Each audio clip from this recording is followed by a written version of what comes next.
that's something I saw as a potential problem with these battles when I Uh-huh. was researching them. Hmm. Um, but we can get into that in a minute. I went deep. I went deep on this. Probably too much. I'll say that. Oh yeah. Like I like so I guess we can just get into it. I've played a lot of March of the Machine Limited. Like a lot. It was interesting to see both in sealed and in draft. It was interesting to see how they evolved in play over the course of the set's life. Because we definitely are in the sunset period of March of the Machine. Um, we have been for a couple of months now. And it's interesting to see how they shifted and which ones ended up being good and which ones ended up being So not so good. And it was it was something that I was seeing a lot in the draft, primers and all that stuff. Um, that were basically saying about battles, and they were also saying this about a lot of the double face cards. It was basically if the face of the battle is good or great, even then you can run it totally. it really depends on how long it takes for the meta to adapt when the new set drops, right? And Oh yeah. that's every time because it used to take longer back in the day, granted. Mm-hmm. But nowadays with all the spoiler seasons we get, people are planning their decks before the cards are out. Oh yeah. Um, but it always goes to a fast-paced aggro, and then the control decks start weeding their way in because it's Mm-hmm. how do I stop aggro from being aggro, then come back in with the mid game, late game win, Mm-hmm. right? And it's always the control is the direction it always leans towards the older it gets. Mm-hmm.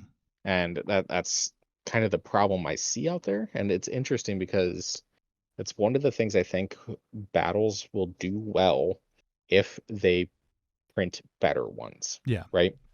I don't want this to be oh hey, we're dabbling our toes in it a little bit. We'll, maybe come back one or two here or there. Is like Planeswalkers, for example. Mm-hmm. Those are all legendary though, but they were printing a couple during a set, and then now supposedly it's going to be only like one per set. Mm-hmm. So there's a slow drip of those. Yeah. And I talk about Planeswalkers because that's the really kind of the newest card before battles, and that's been a long time, Yeah. right? Because 15 it's years. and a lot of people still don't like them. Oh yeah. But even then, like the way it functions, because it's a alternate target to the player when you declare attacks, Mm-hmm. right? Because it's when I declare attacks, I either attack player, planeswalker, or battle, and Mm-hmm. that's kind of it now, right? Mm-hmm. And then blockers and all that other stuff go on. But I find it interesting because the niche that battle fits in, if they can get it going more, will encourage more creature play. Yeah. Because that's kind of the problem where we are is a lot of these decks are leaning more towards interaction, removal, and a lot less creatures. Mm-hmm. That makes sense. And from what I was looking at briefly on MTG Goldfish, looking at just standard, right? Mm-hmm. Because these are standard cards, and that's where you'll see decks using them if they are. Mm-hmm. Uh, of a recent tournament, of the top 8 decks, only one of them had a invasion in it at all, and that was the 8th place. Mm-hmm. And that was running the new Phyrexia and a Azorius control deck. Okay, that makes sense. And then of the decks built, right? So like it gives you the most popular decks and what percentages of the meta they are. And I'll point out again that standard is heavily leaning hard into Demir right now, and it's bad. Like Yeah. 30+% for one deck. Um, Only one of the decks in the top 10, which is the 4-color ramp, which has Invasion of Zendikar in it, Uh-huh. is the only one with an invasion out of all of them, like of what the popular builds. Mm-hmm. And so like they're not really catching on right now in the meta where they would most likely catch on. That makes sense because of what they do. I was gonna say the big thing is like a planeswalker, it's something else you're dealing damage to that's not killing your opponent as fast. So Mm-hmm. if you plan to flip it, right, that's damage dealt elsewhere. Mm-hmm.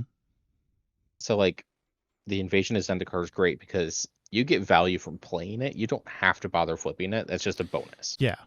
And that's what I was saying before. Like if the as long as the front side is worth it, then you can just have that on the board. And then if you get into a situation where, okay, well, I like, because one place where it can be potentially helpful is in some board stall situations, because this is where the dynamics that I found in limited, this is where I saw it getting interesting. But I don't think we're going to see this in constructed formats. And that was situations where we would have a board stall and I would be looking at my opponent, or my opponent would be looking at me and thinking, okay, I could attack them or I could attack the battle. If I attack them, they're going to block and kill my creatures, or at least it wouldn't be worth it. But if I attack the battle, they may let it through if they don't think that what's on the other side is that big of a deal, which gives me another blocker or gives me an enchantment that I can then use to do this or that. So those are interesting dynamics with battles that I find interesting. But I don't think, I could be wrong, but I don't think that's going to come up in a constructed situation nearly as much. Yeah, and it really depends on how crucial that flip side is to your game plan, right? Because like again, like if you got value out of the front and you can get more value out of the back, go for it. Yeah. Right. But more often than not, you're better off killing the other players. Yeah. Oh yeah. That That was something that came up a lot in War of the Spark Limited. Because what would often happen is they would play, because when you have planeswalkers at uncommon, you're going to see a planeswalker almost every game. And that was really interesting. And going back to the whole that sparked this whole thing. Another reason why I was like, hey, wait, what they're explaining is essentially War of the Spark Limited.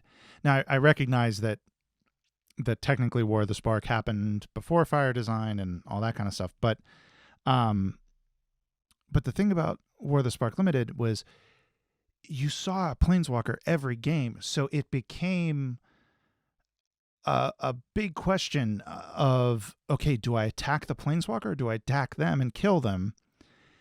Is the planeswalker a distraction? Can I deal with the planeswalker's effect? Because the planeswalker often had an ongoing effect, where battles tend to only have enter the battlefield effect, which is just a one thing. And once it hits the board, the opponent really only cares about what's on the other side. They don't necessarily care if the battle stays on the field or not. And that's very different from the way planeswalkers worked in War of the Spark. So, and I find that very interesting. Well, and that's just the way the battles have been so far too, right? True, And very true. And to be fair with those planeswalkers, it was interesting because those uncommon ones that had those static abilities didn't have any plus abilities, right? Yeah. They would only have the static and then some sort of negative. So your opponent, if they're trying to use it, would just drain their own planeswalker. Yeah. And get rid of it, get their value out of it. I've ran a few of them and a few other decks because like they are good. Like a few of them actually do really good things. Like the one I like to run grants haste, right? Oh yeah. But with battles, it's a bit interesting because the battle is the type, right? And then siege is technically the subtype in this case, where it's not all the same thing, right? Because like different attributes go to different words. Oh yeah, yeah. Well, I believe I'd sent you a message on that about, I discovered that siege is the battle siege is why you give it to your opponent. So apparently anytime in the future when they do siege, it's going to work like it does in March of the Machine. But if they do like battle, I don't know, like couple's argument, it might be something completely different. You know what I mean? Right. So I looked up the rules for the battle half itself, and then siege had a lot less. Mm-hmm. Right. So battles are interesting because, for one, you cast them at sorcery speed, right? Mm-hmm. And then they when they hit the battlefield, a few different things happen. One, you have to designate who the card's going to, and in the case of a siege, you can only designate an opponent. Mm-hmm. If you don't designate, or if it doesn't allow you to, it's actually the player who casts it by default would Okay. be the owner and the protector. Uh-huh. So like it's rule 310.8a. As a battle as a battle enters the battlefield, its controller chooses a player to be its protector. Which player may be chosen as its protector are determined by the battle type. And then if it has no battle type, its controller becomes its protector, right? Mm-hmm. So that's a big piece of it. The other thing I was looking at there is the fact that it's a replacement effect that adds the defense counters on it. And that's it's a bit weird because it's similar to like the idea of like loyalty counters again, right? They're leaning into a similar mechanic, which is Mm-hmm. good, a little confusing, but it's good because it's not a whole new thing. Yeah. So what they ended up building is really an enchantment that has typically a sorcery effect. Sometimes they're static effects that can be killed with combat damage, and it doesn't reset at the end of the turn like damage on a creature. It stays down when you do the damage to it, like loyalty counters, right? Mm-hmm. And again, that's why earlier I mentioned that it encourages more creature play again into Magic Uh-huh. rather than removal play, right? And the formats are pretty heavy on the removal as it is. Mm-hmm. There's not a lot out there unless it's destroy target permanent that would get rid of a battle, right? Because it's usually like destroy target creature, destroy creature or planeswalker or artifact, enchantment. It usually specifies on the card Mm-hmm. unless it's just target permanent, which Yeah. they are out there. Oh yeah. Mm-hmm. But that's the only direct removal you have other than just combat damage. Mm-hmm. But with that in mind, a few other things with battle that are going on that are interesting, right? It doesn't inherently have to have a flip. That's not a part of the battle. That's a part of the siege. Is Yeah. that it has the backside to it. Uh-huh. So okay, so that would be interesting. That would be interesting if it had like a um where it does have a static effect that is constantly affecting the board like an enchantment would. Hmm. Um and then your opponent is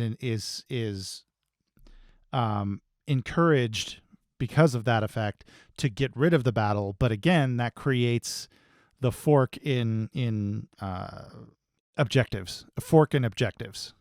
I mean, it's the same as the do I attack the battle or do I attack the controller so that it dies too? Anyways. Yeah, yeah. Well, like, and going back to what I was saying about War of the Spark Limited, I remember multiple games where either I or my opponent would realize at a certain point, okay, it's stupid to attack that planeswalker, even if it was Hmm. a rare planeswalker or a mythic planeswalker that had plus, abilities, which some of them did. It still just made sense to attack the player because if I do that, like I can deal with that I can deal with the negative effects of that planeswalker for 2 turns. And right now that player is on a 2-turn clock. But if I start attacking the planeswalker, then it becomes a 3-turn clock, a 4-turn clock, a 5-turn clock, because I'm wasting my time trying to take out that planeswalker. Right. And that's the problem about playing against Super Friend decks Mm-hmm. in general. Mm-hmm. Is it a planeswalker that you have to absolutely deal with at that moment? Or are you better off trying to hit the player? Because if you can just deal the damage and get the player out, that's less planeswalkers they get to cast. And especially in a multiplayer format like EDH, you, as bad as it is, you want to eliminate the player sooner than later, Mm-hmm. right? Yep. Just because like the more planeswalkers they get on the board, the uglier it gets. Yeah. It's straight up, it gets ugly. Well, yeah. Yeah, because it becomes as more and more planeswalkers hit the board, the it's it becomes, because it's hard enough to decide, do I attack them or their planeswalker? Then it becomes, do I attack them or one of their 2 planeswalkers or one of their 3 planeswalkers? It gets out of hand. And all of those effects stacked on top of each other are just, yeah. Especially when they put in the planeswalkers, I'll let them create tokens, and then they have blockers finally, and then I faced a few decks on Moto that were like that, the Super Friends decks, and it's never pleasant. Mm-hmm. But enough of planeswalkers though, right?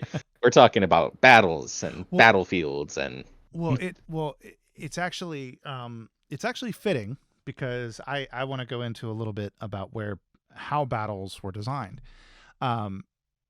And really a lot of their birth came from the concept of planeswalkers.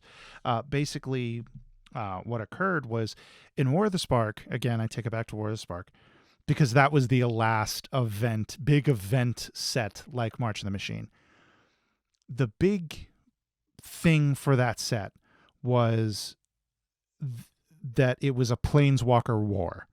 And so what they wanted to do, and I got all of this from, I read a couple of articles from Mark Rosewater, listened to a couple of his Drive to Work podcasts, also read some articles by Dave Humphreys, who was a set designer for March of the Machine.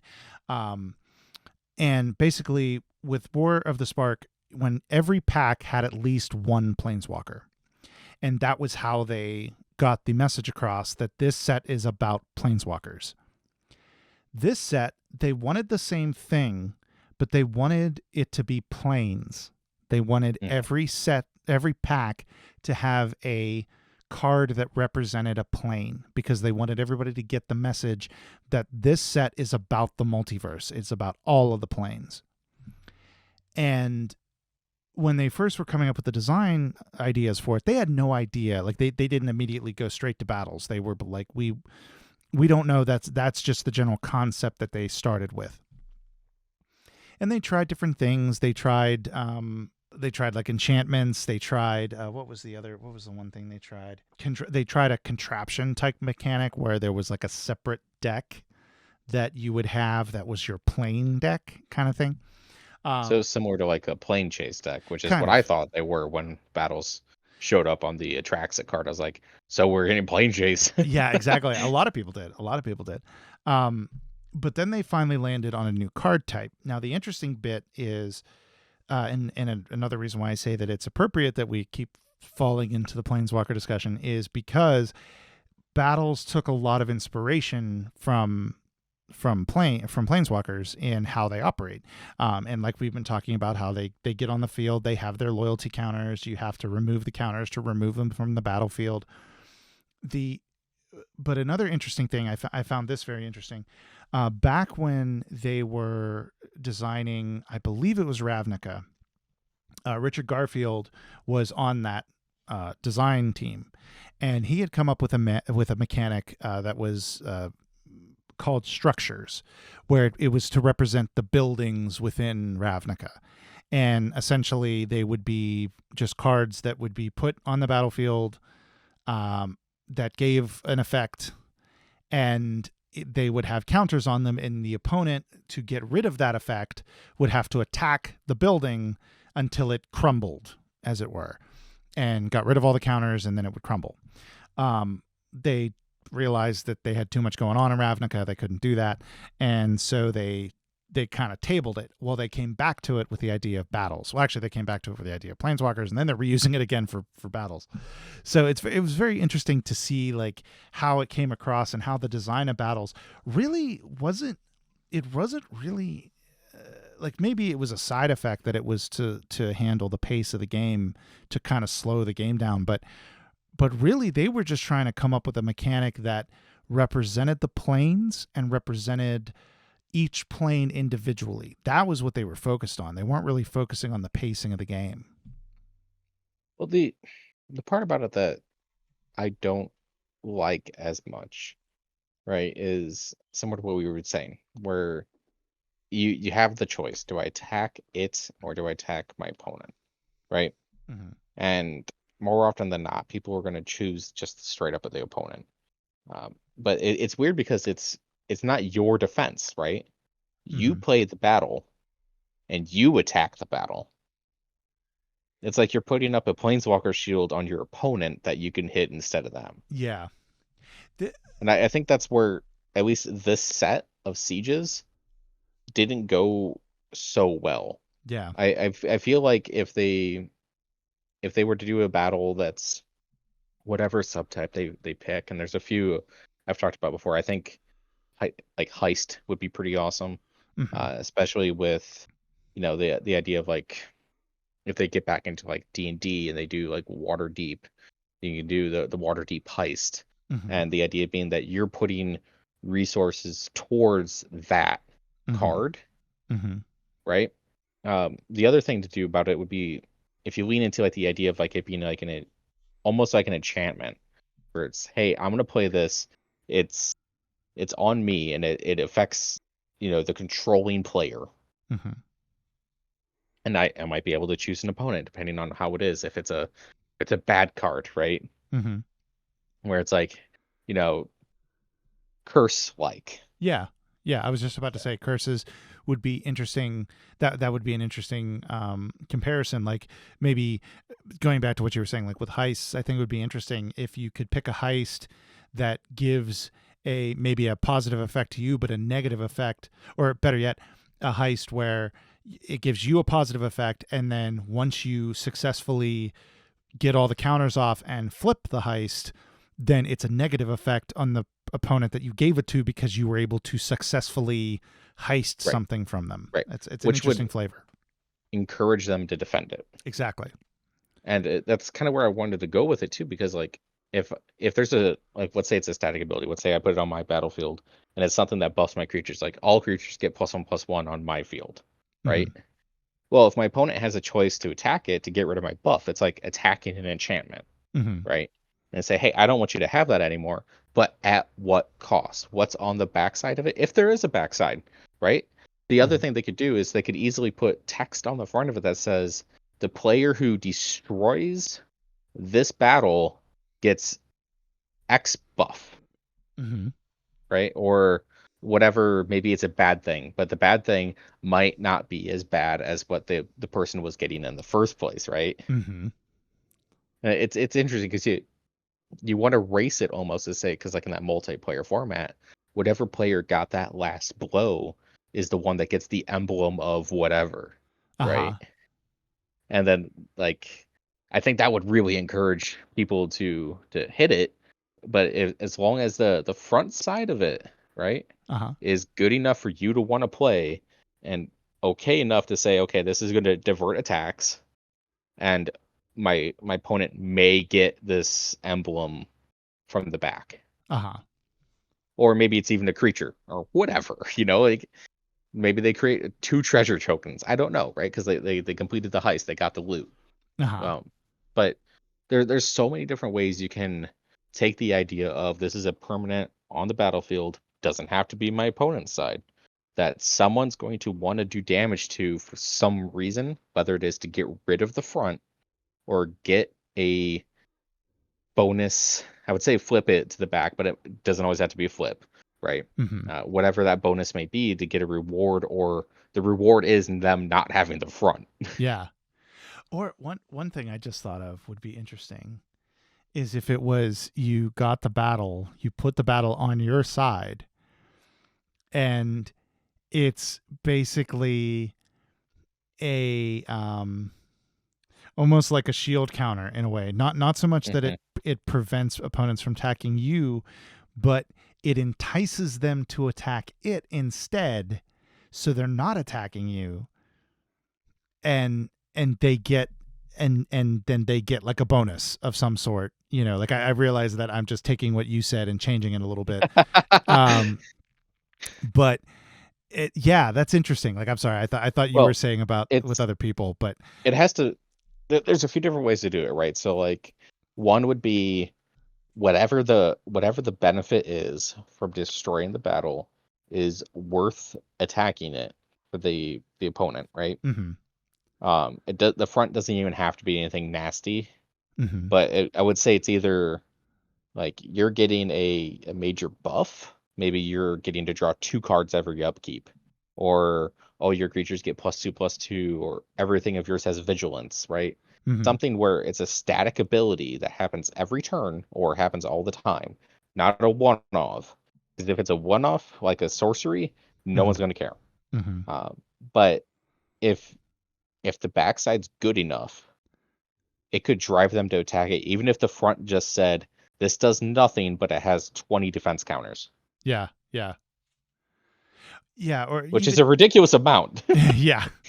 Or even uh something like the leave battlefield effect Oh is yeah. a buff for them, or something where it is a static ability that's like, hey, I've got this battle that every turn I get to add a counter to it, a loyalty counter to it. Oh, Here's an interesting design that they may do. I don't know. It would probably be at Mythic if they ever do it. It's a battle that you just play. It has, let's say it starts with 3 loyalty counters. But at the beginning of your upkeep, you add a loyalty counter to it. All creatures you control get +1/+1 for every loyalty counter on this battle. that'd be too ridiculous. Well, Oh but my see, the god. thing is that like, if you get and if you that may seem like it would be bananas. I understand in proliferate It, decks it would be nuts, but yeah. but what that would does though is that creates a massive like target on Oh something yeah. that isn't you. So everybody's going to be plinking that thing, and yeah, it's going to be keeping your creatures from getting +1/+1 counters. But if you have ways to get counters back on it, but people are still attacking it, they still aren't attacking you, What would be and that's interesting. cool too is, and this is just to make it worse, right? So take the same card you just talked about, Uh huh. right? But for every defense counter it loses, that's a +1/+1 you get to put on a creature. Ooh. Well, the that's interesting. That's interesting effect, but that would make it less likely for people to want to Well, attack it. they'd still have to kill it because, like, if it's up to 3 counters, Oh, you mean like in addition to what I had said? yeah, yeah. Oh, that's interesting. Oh, wow. That's Either interesting. that or, there's other things that can happen too. It'd be interesting if they made one that was like, uh, some sort of like wither themed, right? Where Uh-huh. for every defense counter you remove, that's a -1 to your creature, but like the benefit for destroying it is great. Mhm. Um, what I thought you were going to go for is something that would definitely run in a Tron deck, is if they gave you the ability to pay a certain amount of mana to put more defense counters on it. Ooh. That would be interesting. Oh, wow. Especially if it came with the ability that you can't be the target of attacks. Oh. Because then I'm dumping mana into not life, but to defense, Oh right? yeah. Yeah. That's Run that in a deck, like they have to destroy it. Like there's no yeah. other choice. Yeah. And again, that's but it comes down to like, okay, can I deal with that for a turn or two while I go for them? Hmm. Or or can that's the interesting thing. Like, I do think battles have a lot of interesting design space. They really do, and like that's where I hope they do more than just siege, right? Because Yeah. they made a whole card type that has literally in its text that, like, if it doesn't have a subtype, it goes to the caster, right? Yeah. Like there's a whole rule around the fact that it might not be going to your opponent. Yeah. There's a few other things though that are interesting with them that I found, Hmm. and one of them is the fact that because when it enters the battlefield is when it triggers the replacement effect for how many defense counters it has, Hmm. right? You could flicker your battle to get it back up to maximum. Right. Ooh. And then the other interesting thing is the fact that, at least for sieges, when it's destroyed, it's a May ability for casting the backside. You don't have to. You could say, Uh-huh. "Hey, I don't want to do it," Yep. Yep. Yeah. and that's because it's a technically a transform and like all that other stuff that goes with that. But I think there's interesting ways to play with that, right? Mm-hmm. One of the things I was thinking about here while we were talking about it, and there's a a battle I was thinking about, like if they were to make it, it'd be fun, like leaning into this last set of Praetors that they made, Mm-hmm. where it's the card on the front, and then once it hits its criteria, it flips to the Saga. It does its thing, and then when it's done, it flips back to the front, right? So it's a card that just goes back and forth, Uh-huh. right? Now it'd be interesting if you had a battle that was like history repeats itself. Oh, interesting. So it's a battle on the front. It has whatever effect it is, and then once you destroy it, it flips to his Saga. That's a story of the battle. Uh-huh. And then when the saga's done, you're done telling the story. It's like, oh hey, by the way, we're doing it again. It's like, have fun with this loop. you know? Right. Have, Well, I mean, if it has a benefit to it, right? Like if you want to run the saga again, you would attack it. You would be like, hey, I want to get this through, get my thing, or be, whatever on your side potentially for whatever it is.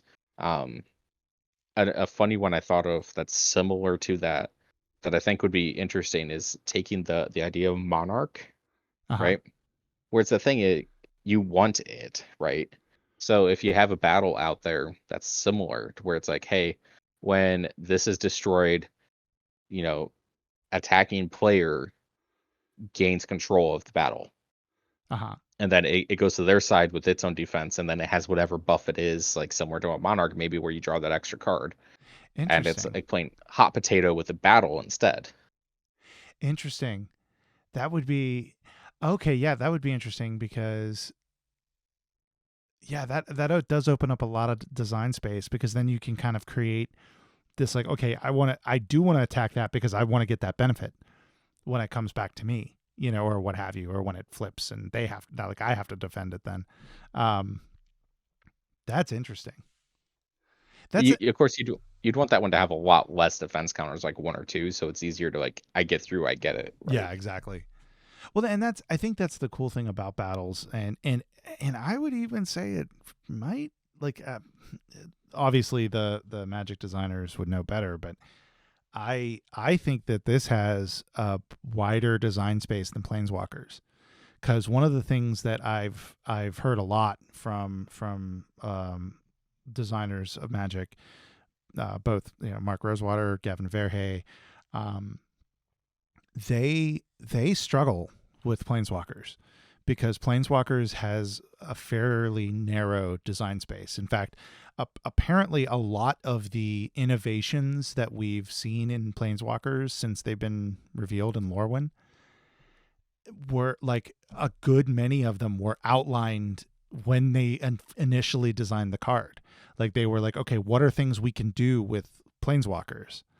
And they kind of listed a lot of this stuff out, and then they've been slowly trickling it out over the years. um I would imagine they did a similar thing with battles, and I suspect battles have a lot bigger design space than planeswalkers do. It's interesting because when you think of a battle, though, like I don't know about you, but I think like in my head, it's like feudal Japan, a bunch of samurai out in the field fighting and murdering each other, right? Mm-hmm. Because it's a skirmish, Mm-hmm. and that's typically what the idea is. It's like you have two armies or two opposing forces fighting, but it doesn't have to be, right? Because like even then, it's a siege. Mm-hmm. So they called out a specific type of like skirmish, Mm-hmm. whereas it could be maybe, I mean, raids are very close, but like thinking pirate themed even, right? Uh-huh. So it might be like an ambush or something like that. But then you also have the fact that if you want to get a little meta with it, you could go Battle of the Wits, right? Uh-huh. Stuff like that. But like I think of it as a fortress the way the card is, right? Mm-hmm. Because it has its defense counters. It's saying, hey, I need to put this amount of power into this in order to win. Mm-hmm. So like again, that's where like I think heist makes sense. Mm-hmm. It's like, hey, my party needs to go in, they need to go do their stuff. It's like what are we doing a dungeon, but not the dungeon cards, Yeah, right? yeah, yeah. Thinking of like D&D, where you're going in, you're killing things, you're killing all those kobolds and whatever else it may be. But like the fact is, there's a benefit at the end that you're fighting for, and whatever that buff is, that's the whole point of the card. Hmm. Unless it's a static ability that you just want to have out there as a defender, and like however that is, like maybe it's you know a fortification card rather than a siege, right? Yeah. Where it's designed to be on my battlefield protecting me. Hmm. Um, and I think it'd be hilarious if there are ones that they make that are like, you put it on the target players or choose a player, right? Depending on how they word that. Um, but like being able to put it on an opponent and it being like a curse in that effect where it's like, hey, by the way, you get this static ability now, and like someone has to kill the battle to get rid of it. Uh-huh. Yeah. I think yeah, I absolutely think that we're gonna be getting things like battle fortification, battle heist, battle raid. Like I think basically everything you just said we're gonna get. Obviously not in the same ways, But but that'd be weird. yeah, that'd be weird. And and thank you, Mr. Rosewater and Mr. Vehe and Mr. Humphreys and others for listening to this podcast. Um, which I highly doubt that's happening, but um, I don't even think they're technically allowed to. So You don't know what they do in their free time, right? I just know the second we started saying battle ideas, Mark Rosewater was hitting the stop button. No, I can't listen to this. How many subs do they have, and how easy is it to make them be quiet? Exactly. But yeah, I think so. I think that about covers battles. We've gone through how they were designed, how they where they're going to go. I think it's a great design space. I think it's a fun place that they're taking Magic, and I'm excited to see when we see them again, which might not be for a bit. Right. Yeah. The big thing for me is I just want them to be more playable, Yeah. because like again we just have to get over that hurdle of why would I put this in my 99? Exactly. Yeah, that's the thing. It's got to be, the juice has got to be worth the squeeze, and right now, not quite there. But also, this is the first time they've ever done it, so Right. Right. And like to be fair, I mean, the best planeswalkers weren't the first ones printed. So Oh, exactly. Oh, yeah. That about does it for today's discussion on Behind the Deck Box. Thank you so much for tuning in. All of the music on today's episode was from Stream Beats. Check them out on Spotify or Apple Music. Also, be sure to check out the other videos on FDS MTG, where I go into reviews and how-tos on various topics having to do with Magic the Gathering. And be sure to check out DMDingo at DM_dingo on Twitter. You also can find him on Discord in the FDS MTG Discord, link in the description. And also be sure to check out his music on Spotify and Apple Music. You can find me, FDS_MTG, on Twitter and Threads, and on Mastodon, kind.social, I think. Thank you again for tuning in to Behind the Deck Box, and you all have a wonderful day.